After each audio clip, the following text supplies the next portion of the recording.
verset. Ce verset est en train de parler de l'apôtre Paul, et même cet homme qui a reçu l'excellence. Cet homme par qui les paralytiques pouvaient se lever et marcher, qui faisait des miracles, des prodiges. Amen. Gloire à l'Éternel. Amen. Mais sans oublier là où Dieu l'a pris, sans oublier ce que Dieu a fait de lui. Gloire à l'Éternel. C'est-à-dire Dieu l'a pris de là où il était, de tout ce que nous savons nous tous, et Dieu l'a amené jusqu'au 6e ciel, jusqu'à toucher le trône de gloire, à déposer, c'est-à-dire sa vie en lui. Amen, alléluia. Ce passage est tiré de cette portion de parole. Amen.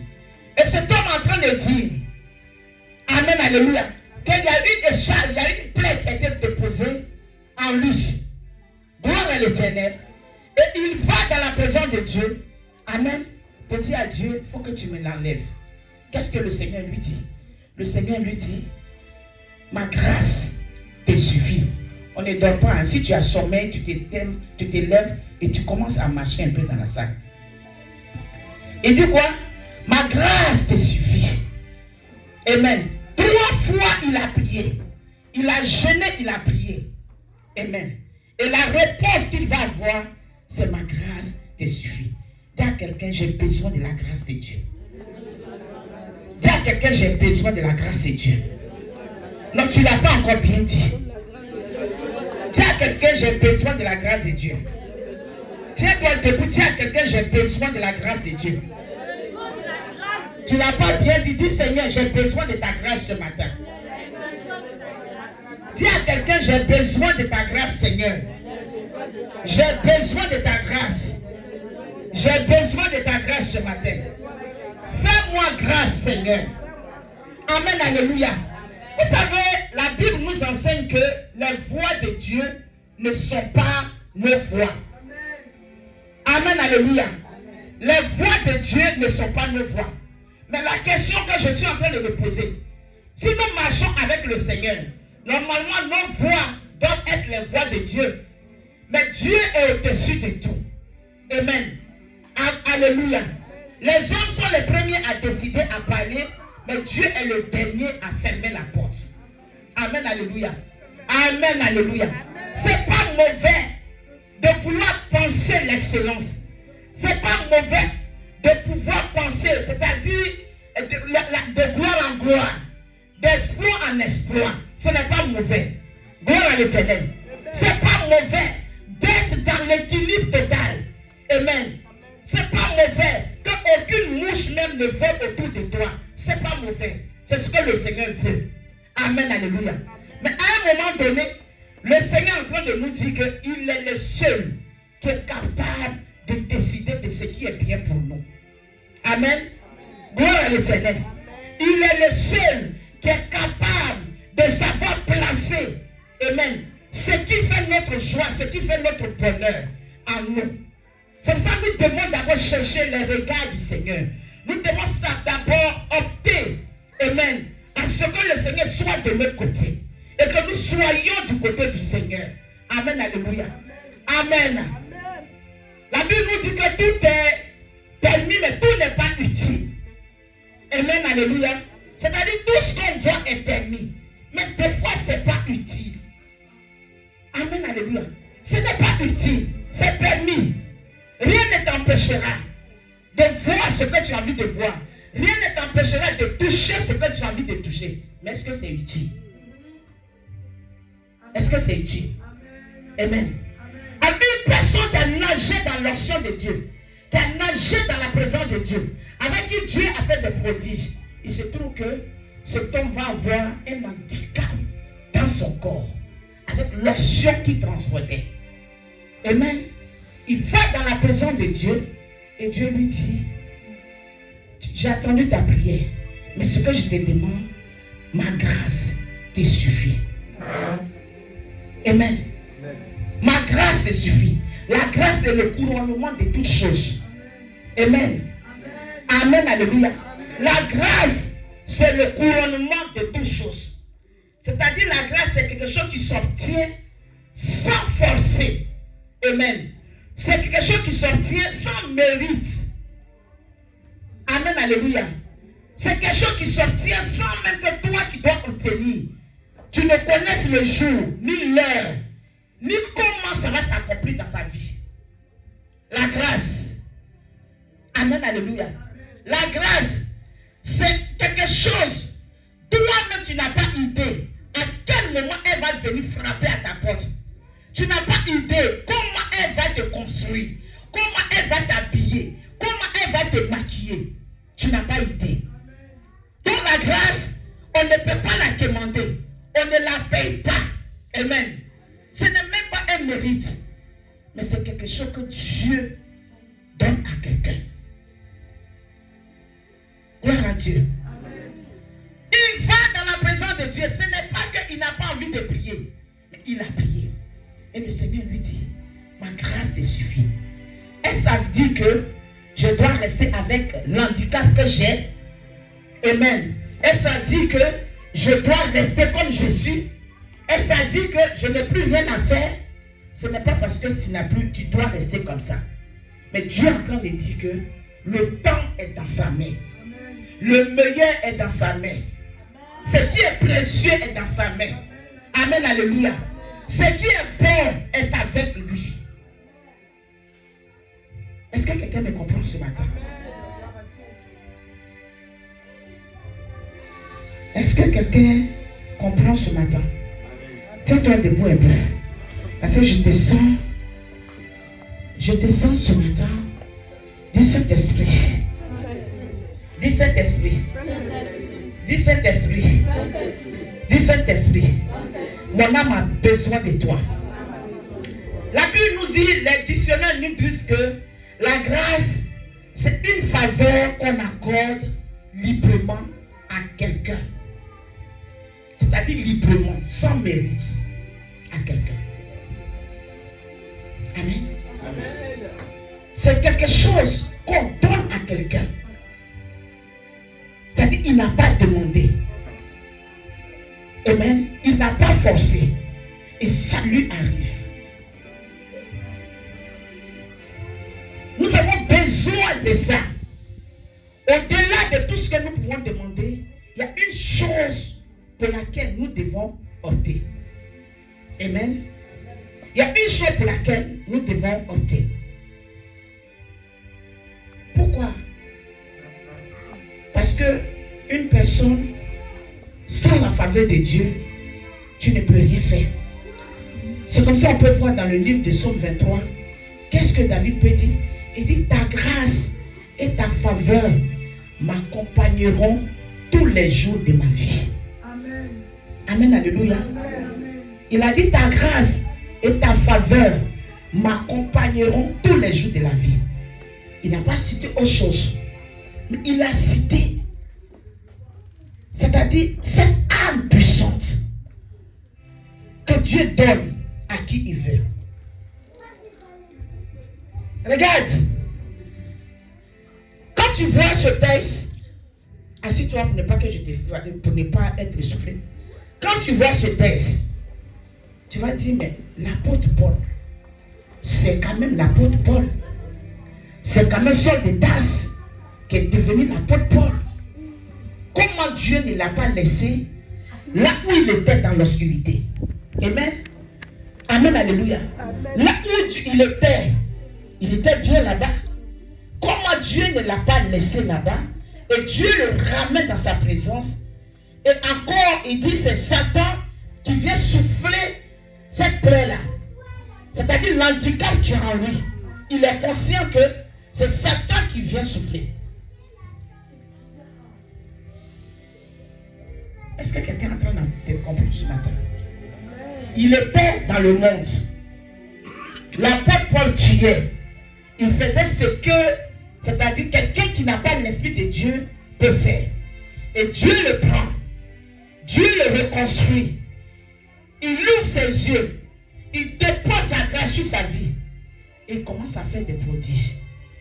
Et il se trouve que lui-même il a un handicap en lui. Et il tourne vers Dieu. Dieu lui dit, il faut garder ça là. Il faut laisser. Il faut laisser ça là. Ma grâce là, ça te suffit. Moi Dieu là, regarde-moi seulement. Ça là, laisse ça. Avance seulement avec le Seigneur. Amen, alléluia. Amen. C'est-à-dire, fais seulement ce que tu as envie, tu dois faire. Mais ça, ce côté-là, il faut laisser. Si c'est toi, si c'est moi-même, amen, alléluia. Amen. Je vais abandonner, je vais déposer le micro, je vais partir. Parce que je vois des guérisons. Parce que je vois ce que Dieu est capable de faire. Et Dieu me dit de garder. Il y a des choses pour lesquelles nous ne devons pas combattre avec Dieu. Nous ne devons pas lutter avec Dieu. Amen. Alléluia. Il y a des choses pour lesquelles nous ne devons pas lutter avec Dieu. Nous ne devons pas courir plus que Dieu. Mais nous devons chercher cet aspect qu'on appelle la grâce. Parce que même on chasse le démon peut partir à cause du nom de Jésus. Mais si la grâce ne couronne pas, il y aura encore un aspect de ta vie qui sera bloqué. Amen, alléluia. Amen. Il y aura encore un aspect de ta vie qui sera bloqué. Amen. Mais la grâce nous met en garde. La grâce, c'est-à-dire nous préserve. La grâce de Dieu nous protège de tout ce que nous ne voyons pas. La grâce de Dieu nous fait triompher. Amen. Au milieu du tumulte. La grâce de Dieu nous fait avancer. Gloire à l'Éternel. Nous préserve de tout danger. Voilà ce que j'attends du Saint-Esprit. Il dit, la grâce de Dieu, non seulement elle nous qualifie comme Dieu le veut, elle nous positionne comme Dieu le veut, mais elle nous préserve contre tout danger. Des fois, il y a des choses qui t'arrivent dans ta vie. Tu penses que c'est minime. Tu penses que c'est insignifiant. Mais quelque part, il y a la grâce de Dieu. Amen. Alléluia. Ça ne sert à rien de bouder. Mais ça sert à quelque chose de chercher la grâce. Amen. Ça sert à quelque chose d'être un homme qui est sous la grâce. Un homme qui bénéficie de la grâce de Dieu. Quand tu bénéficies de la grâce de Dieu, tu ne seras jamais le dernier. Tu ne seras jamais oublié. Tu ne seras jamais abandonné. Ta tête ne cognera jamais par terre. Tu ne resteras jamais par terre.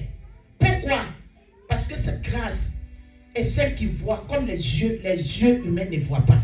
Amen. Amen. La grâce de Dieu ne nous expose pas au danger. Je dis, la grâce de Dieu, elle ne nous expose pas au danger. Mais elle nous couvre. Elle nous cache. Elle nous couvre, elle nous cache. Il a dit à l'apôtre Paul, pour que tu ne puisses pas t'enorgueillir, je préfère te mettre, c'est-à-dire un petit signe. Au moins quand tu vas, tu cours juste quand tu reviens, tu peux revenir. Tu peux savoir que il n'y a que moi seul. Amen, alléluia. Dieu est bizarre. Amen. C'est spécial. Alléluia. Est-ce que tu peux l'acclamer? Je sais que le Seigneur, c'est-à-dire l'Esprit m'amène ce que je ressens, ce que je vois pour que je puisse le dire. Amen. C'est-à-dire il veut te faire comprendre que il n'y a rien qui ne puisse se faire sans lui. Il n'y a pas de question en fait à poser au Seigneur par rapport. Amen.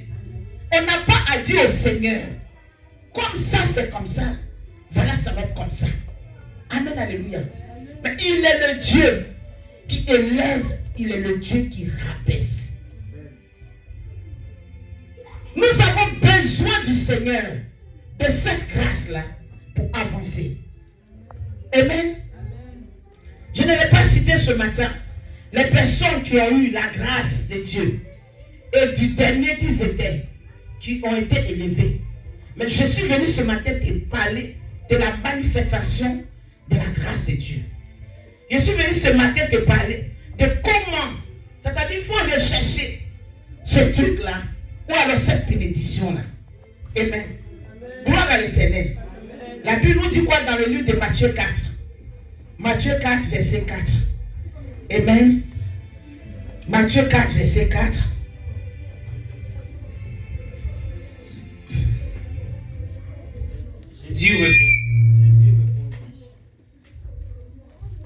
Jésus répondit, il est écrit, l'homme ne vivra pas seulement de pain, mais de toute parole qui sort de la bouche de Dieu. On remonte un peu. Alors Jésus fut amené À l'esprit dans le désert pour être tenté par le diable. Après avoir jeûné 40 jours et 40 nuits, il eut faim. Il a eu faim. Le tentateur s'étant approché lui dit, si tu es fils de Dieu, ordonne que ces pierres deviennent des pains. Il dit ça à qui? Il dit à Jésus, si tu es fils de Dieu, ordonne que ces pierres deviennent du pain et tu vas manger. Et Jésus lui dit quoi? Jésus répondit, Jésus lui dit, il est écrit, l'homme ne vivra pas de pain seulement, ne vivra pas de pain seulement, mais de toute parole qui sort de la bouche de Dieu. Mais de toute parole qui sort de la bouche de l'Éternel. Gloire à l'Éternel. Amen. Amen, alléluia. Je dis la grâce. Amen. Tout à l'heure, on verra où le Seigneur a dit que il va nous bénir et il continue de nous bénir. Mais il y a un aspect de notre vie que nous devons toujours préserver. Amen. Des fois, tu attends des témoignages des personnes. Assis-toi. Amen, alléluia. La dernière fois, j'ai entendu le témoignage d'un jeune homme qui était en train de dire qu'il était brigand à l'époque. Amen. C'est-à-dire, il était brigand, un grand brigand. Et tuait avec sa pente. Il tuait. C'est-à-dire, il faisait tout. Amen, alléluia. Et un jour, il a croisé quelqu'un qui lui a annoncé l'évangile. Qui lui a dit avec le Seigneur Jésus, en tout cas, il y a la vie. Qu'il pouvait abandonner ces mauvaises choses-là et puis venir au Seigneur. Et il a accepté. Par la grâce de Dieu, ce jour-là, c'était son jour. Il a accepté. Il a été converti.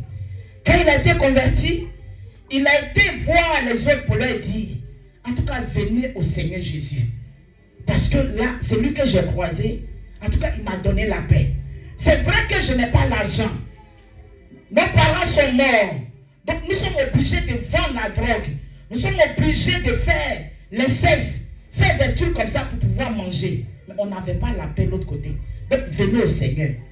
Ses amis lui ont dit, oh toi, quand tu vas mourir, que Jésus va te donner ton appartement au ciel.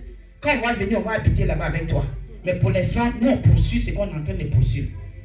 Dans la même semaine, la police a abattu tout le monde. Ils sont allés voler, la police les a abattus. Et lui, il est resté seul. Et il est venu rendre témoignage. Comment est-ce que tu peux appeler ça? C'est ce qu'on appelle la grâce. Amen.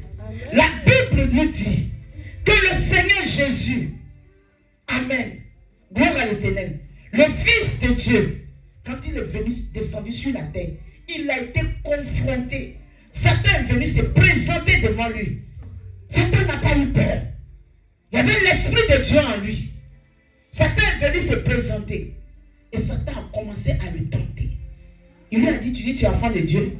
Si vraiment tu es enfant de Dieu, tu es dans la faim, tu ne manges pas. Tu ne peux même pas, c'est-à-dire faire comme les autres. On ne voit même pas que tu es un enfant de Dieu. Parce que l'enfant de Dieu, c'est les bling-bling. Amen, alléluia. L'enfant de Dieu doit mettre les lunettes ici avec les grosses voitures. C'est pas mauvais. C'est à nous. Amen, alléluia. Mais le contexte dans lequel nous le cherchons, c'est ce contexte-là, des fois, qui fait intervenir l'ennemi dans nos vies. Amen. Il a dit à Jésus, il n'a pas lui-même est venu, Satan est venu se présenter. Qu'est-ce que le Seigneur lui a dit? Il dit, l'homme ne va pas se nourrir seulement, c'est-à-dire de pain, de photos, de quoi, mais de toute parole qui sort de la bouche de l'Éternel.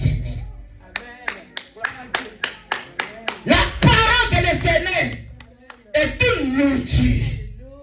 Quand tu te remplis de la parole de Dieu, quand tu vis par la parole de Dieu, quand tu laisses la parole de Dieu te modeler, remplir en toi. Amen, alléluia. Là où il y avait le vide, tu vois tout sur cette place-là être comblé. Tes problèmes sont pris comme ça et déposés dans la main du Seigneur. La grâce que nous avons aujourd'hui, c'est de rencontrer le Seigneur Jésus. C'est d'entendre parler de lui. Aujourd'hui, c'est de retrouver dans une salle, en train de parler du Seigneur.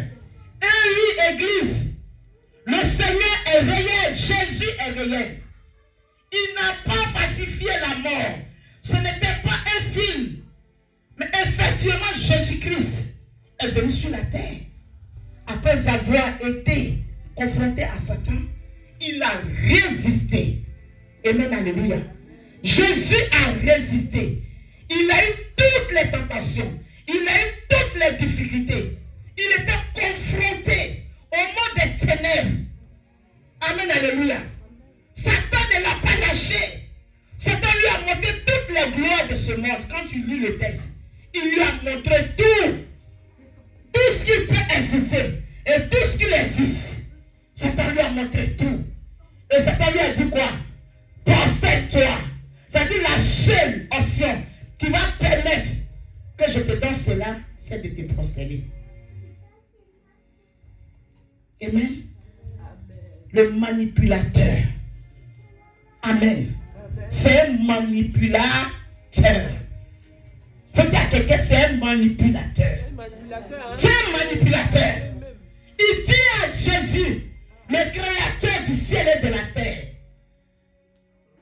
Il lui dit, si tu te prosternes devant moi, je vais te donner. Des fois, il y a des problèmes, il y a des difficultés qui veulent que tu t'affaisses, tu te couches. Tu perds ton identité. Tu le vends. Mais tu dois savoir que la vie là, ça ne s'arrête pas au KFC seulement. Amen, alléluia. Amen. Ça ne s'arrête pas à la nourriture, au pain rond que nous portons. Amen, alléluia. Mais la vie va au-delà. La Bible dit que par 3 fois, Satan a tourné, Satan a ôté, Satan a multiplié ses tentations. Mais il n'y avait pas de solution. Il n'y avait pas d'ouverture. Satan s'est retiré. Et il va aller chercher une autre occasion favorable. Amen, alléluia. Le fait de te lever le matin et respirer, il faut bénir le Seigneur d'abord. C'est une grâce. Le fait que tu te lèves le matin et tu respires, prends le temps. Prends le temps. C'est-à-dire de regarder à ça. Ce petit aspect. Mais je me suis levé. Mais je suis en train de respirer. Mais je respire. Mais je respire. Mais je respire. Mais c'est une victoire. La première victoire que le Seigneur m'a donnée, c'est d'abord le souffle de vie. C'est une victoire. Je dois bénir d'abord le Seigneur. Parce que je suis en train de respirer. Avant que la journée ne commence. Avant que les projets ne commencent. Il dit à l'apôtre Paul, il dit, hey, tu as oublié que toi, Satan t'avait réclamé pour te cribler. Tu as oublié ce que tu étais autrefois. Tu as oublié où le Saint-Esprit t'a ramassé. Assis-toi, ma grâce te suffit. Ça ne veut pas dire que tu vas manquer à manger. Ça ne veut pas dire que tu vas manquer, c'est-à-dire à être, je ne sais pas quoi. Mais Dieu dit, sa grâce appelle le temps. Amen. Sa grâce appelle le temps. Assis-toi. Sa grâce appelle que c'est Dieu qui le fait. Sa grâce appelle que j'appartiens à Christ. Sa grâce appelle que je suis héritier. Et que ce n'est plus moi qui vis, mais c'est Christ qui vit en moi. Si le grand Christ vit en moi, est-ce que tu essaies un peu? C'est-à-dire de réfléchir à ces petites portions de paroles. Mon corps est le temple du Saint-Esprit. Si je vis, ce n'est plus moi qui vis, mais c'est Christ qui vit en moi. Quand on parle de l'intimité avec le Saint-Esprit, c'est dans ces petits détails que tu parles avec lui. Tu dois réaliser, c'est-à-dire que tu dois avoir cette communion dans les petits détails. Quand il y a un petit popo qui arrive, quand il y a un petit mal qui arrive, tu dois savoir capter, tu dois savoir parler. Aïe, toi tu vis en moi ou bien tu ne vis plus en moi. Tu vis en dehors de moi ou alors je ne sais pas où tu vis. Mais si toi tu vis en moi, tel que je te connais, tu t'appelles gloire, tu t'appelles victoire, tu t'appelles excellence. Ça veut dire que je m'appelle excellence. Amen, alléluia. On peut avoir l'onction de Dieu, hein? L'onction pour faire des miracles. Mais la grâce de Dieu. Je dis, je ne te parlerai pas des hommes que la grâce a suscité. Mais quand on prend même un peu les hommes où on parle d'Esther, quand on parle de David, d'autres, des gens qui étaient ignorés de la société, des gens qui étaient, c'est-à-dire chassés par leurs parents, des gens qui étaient oubliés, que la grâce de Dieu a été cherchée en brousse. La grâce de Dieu a été cherchée par la malédiction. Tu vas me dire, qu'est-ce qu'ils ont fait? Mais c'est la grâce. Et cette grâce-là, elle est connectée à nous depuis que nous étions dans le sein de nos parents. Pourquoi? Parce que les scientifiques disent que quand une personne, un homme avec une femme vont ensemble, alléluia, le spermatozoïde qui sort, ceux qui connaissent vous le diront. C'est-à-dire ça peut produire plus de combien d'enfants. Mais il y en a un seul qui arrive à féconder. Et c'était toi seul qui a été fécondé. C'est toi seul que Dieu a marqué des vies. C'est sur toi seul il a marqué le sceau du Saint-Esprit. C'est toi seul il a vissé. Tous les autres spermatozoïdes sont morts. Et toi, tu es sorti. On court après tout. Mais on s'en fout de la grâce. On s'en fout de la grâce. Amen, alléluia. Gloire à l'Éternel. Amen, alléluia. Il y a des gens qui ont des documents mais qui ne travaillent même pas, excuse-moi. Mais toi, tu travailles. Tu peux avoir un salaire même de 2000 €. Ça, c'est la grâce. Saint-Esprit, qu'est-ce que je fais? D'abord, le problème des documents va venir. Mais là, dans les 2000 €, quand j'ai fini de payer, d'apporter ma dîme, le reste là, tu peux être ici. Commencer à investir. J'ai menti? Non. Tu ne sais même pas, tu ne connais pas le programme de Dieu par rapport à ta vie. Tu peux être ici. Commencer à réaliser. Est-ce qu'on va dire non, comme tu n'as pas de documents, il ne faut pas que tu as réalisé? Non, il faut te répondre. Tu peux t'acheter un sac à main si c'est ça que tu veux. Pourquoi? Parce que ce qui permet qu'on achète le sac à main est déjà dans tes mains. La grâce de Dieu. Amen, alléluia. Il a dit, l'homme ne vivra pas seulement de pain, mais de toute nourriture. Le problème que nous avons, c'est que nous ne cherchons pas la parole. La parole qui est la nourriture, qui est Dieu. Nous ne la cherchons pas. On écoute la voix de Satan qui est en train de dire que non, la France est devenue dure. Non, on dit c'est impossible maintenant. Non, c'est fini. Non, ça ne va pas arriver. Non, c'est fini. Mais au fur et à mesure que tu prends cette parole pour alimenter ton esprit, le Saint-Esprit n'est plus là. Amen. Au fur et à mesure que tu prends cette parole pour vivre avec, pour te laver avec, c'est avec elle que tu habites. Quand ils ont pris l'âge de l'Éternel et ils sont allés la déposer dans la maison de Dagon, qu'est-ce qui s'est passé? On dit que Dagon a été renversé. Amen. Quand la gloire arrivait, Satan même s'est prosterné. Ça dépend de ce qui est en toi. Amen, alléluia. Ça dépend de ce qui est en toi. Marc 8, verset 36. Le temps est en train de passer.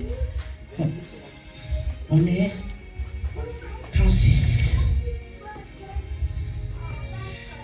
Et que sert-il à un homme? Que sert-il à un homme de gagner tout le monde de gagner tout le monde. S'il perd son âme. S'il perd son âme, ça sert à quoi?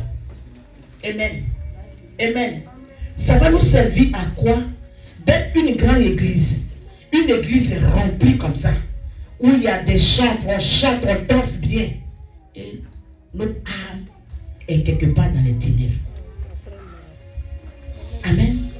C'est des questions que nous devons nous poser de temps en temps. Que sert-il à un homme? C'est-à-dire les choses-là doivent aller ensemble. Amen. Ces choses-là doivent marcher ensemble. Je suis chrétien.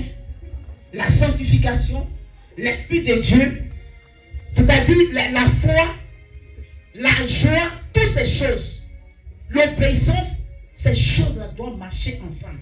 Et avec ça, tous les jours, je bondis, je vais de gloire en gloire. Amen. Ça veut dire que on peut gagner ce monde et perdre son âme. On peut gagner ce monde. On peut gagner tout ce que nous avons et être séparés. Et notre âme est dans le feu quelque part. Et notre corps qui est poussière est dans le cercueil avec les bêtes ici. Qu'est-ce que nous voulons? Qu'est-ce que nous désirons? Qu'est-ce que nous désirons? Moi, à notre avis, c'est d'être en communion avec le Saint-Esprit. C'est d'être en communion avec cette phrase-là. Je ne sais pas si tu la lis tous les jours.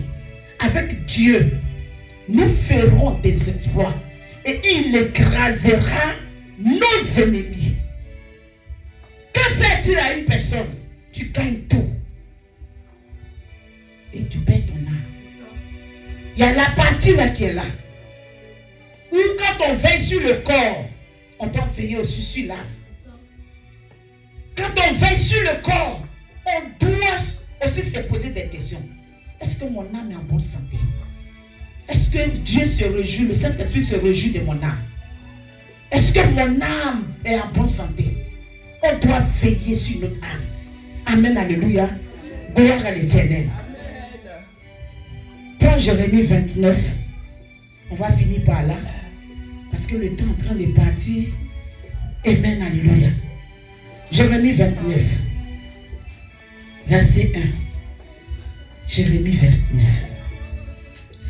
Voici le contenu de la lettre que Jérémie. Jérémie 29, oui, vas-y, dis. Voici le contenu de la lettre que Jérémie, le prophète, envoya de Jérusalem au reste des anciens en captivité, aux sacrificateurs, aux prophètes et à tout le peuple. Bon, verset 11.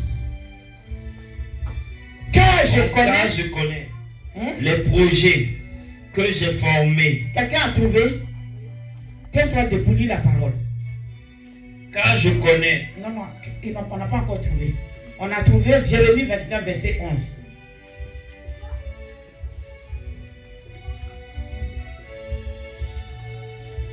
Tu sais même pas où c'est écrit. C'est pour ça quand on ne peut pas faire en direct, parce qu'il faut que l'église, la MIPC, soit perfectionnée.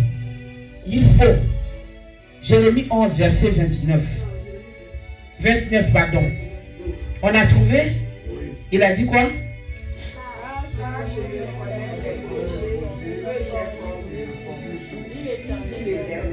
Continue.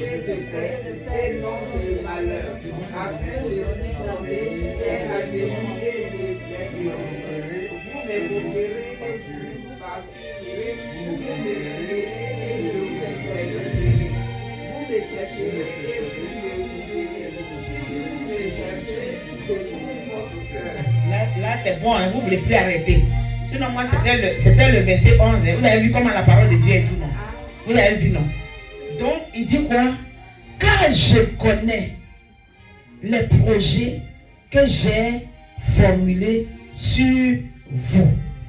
Pas toi-même. Faut te parler à toi-même. Faut dire Dieu connaît. Parle-toi toi-même. Adresse-toi à quelqu'un. Après, tu vas parler à quelqu'un qui est à côté de toi. Maintenant, parle à quelqu'un. Faut dire à ta soeur. Faut dire cherche la grâce de Dieu. Reste dans la grâce de Dieu. Ce que tu as là, c'est ce qu'on appelle la grâce de Dieu. Où tout le monde meurt et puis toi tu es en bonne santé. Où les gens tombent à gauche, à droite et puis toi tu es là avec tes enfants. C'est ce qu'on appelle la grâce de Dieu.